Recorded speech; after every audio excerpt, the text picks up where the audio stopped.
Assalamualaikum warahmatullahi wabarakatuh. Alhamdulillahirabbil alamin wassalatu wassalam asrafil anbiya wal mursalin wa ala alihi wa sahbihi azmain amma ba'du. Pertama-tama, marilah kita panjatkan puja dan puji syukur kehadirat Allah Subhanahu wa Ta'ala yang telah melimpahkan rahmat, hidayah, dan inayahnya kepada kita semua, sehingga pada hari ini kita dapat berkumpul tanpa satu halangan apapun dan tidak kurang satupun.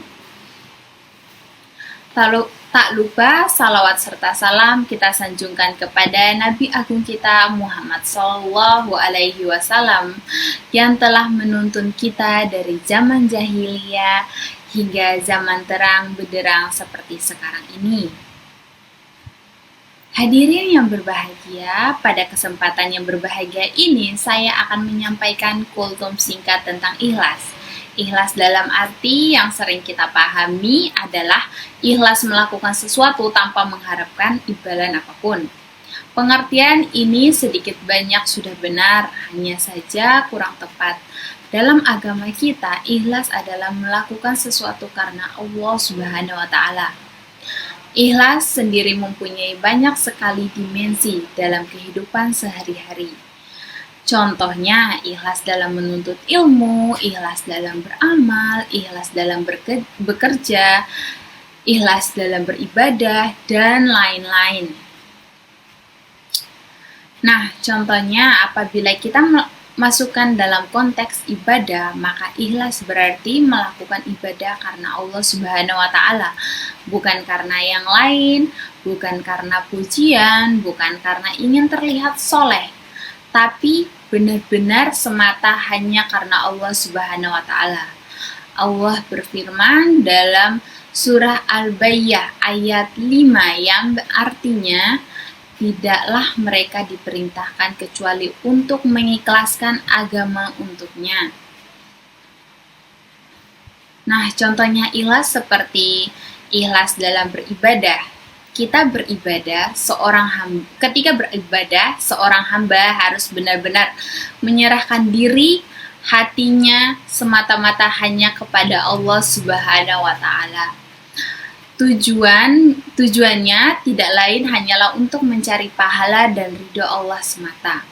Dalam beribadah tidak boleh terselip sedikit pun niat dalam hati ingin terlihat alim dan lain sebagainya.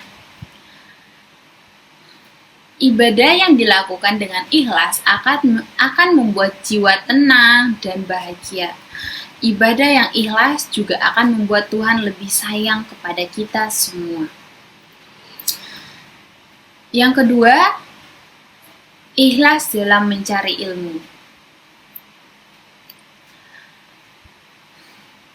Seseorang yang mencari ilmu wajib diniatkan hanya mencari ridho Allah Subhanahu wa Ta'ala.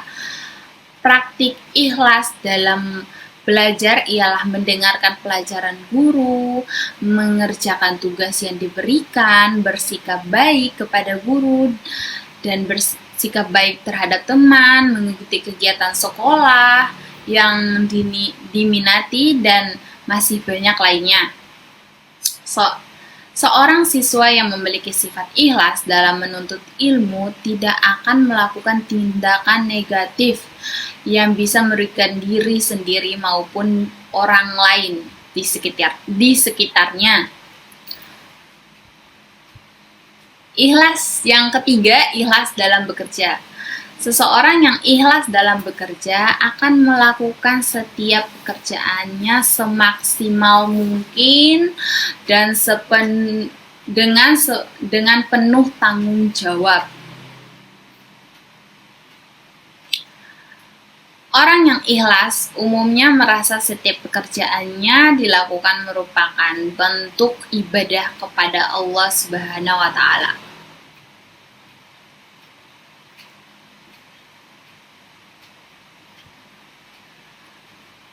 Orang yang tidak ikhlas dalam mengerjakan pekerjaan biasanya akan bekerja asal-asalan dan itu bisa menjadi masalah di kemudian hari.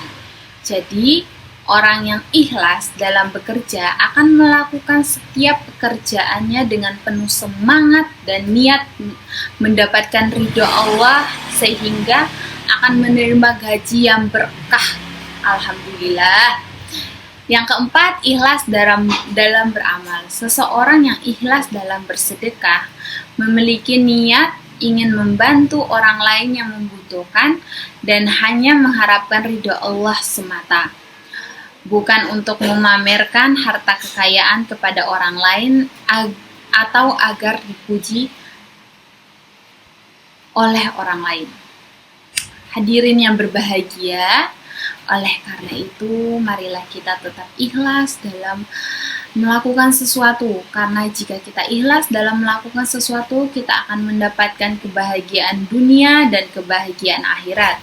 Sebagai kesimpulan, selama hayat masih dikandung badan, marilah senantiasa kita menuntut ilmu, ikhlas dalam beramal, ikhlas dalam bekerja, dan ikhlas dalam beribadah, dan lain-lain.